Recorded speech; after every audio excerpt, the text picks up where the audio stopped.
Just one day after the Fed meeting, the Dow Jones this morning continues to rise. And here to talk about yesterday's Fed decision as well as yesterday's market rally and what to expect in the near term is Sandra Navidi of BeyondGlobal.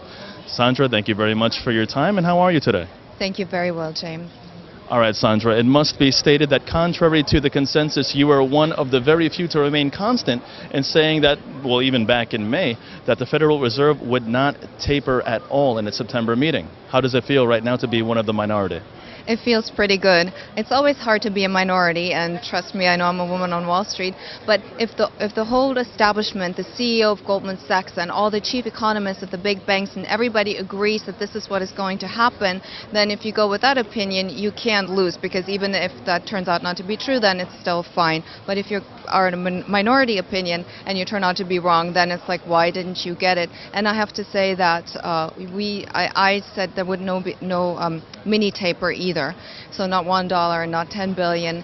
But I do think it's a very interesting and important example of groupthink, where there's uncertainty and people are looking for certainty, and some well-respected people come out and they state their opinion, and then other people think, oh, this makes sense, it's plausible, and they repeat it, and then the media picks it up, and all of a sudden an opinion becomes a fact. And that is very dangerous, and I think that's a phenomenon of cognitive dissonance that we also saw in the run-up of the big financial crisis.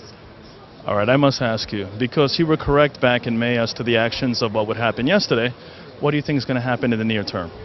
Well, it's all very fresh. I need to scrutinize the statement word for word, and then I need to analyze all the new data that it has come out and that will be coming out in the near future, and then you need to put it in context with risks that are still out there, especially political risk, with the debt limit and the budget that could potentially be very dangerous, as Bernanke pointed out.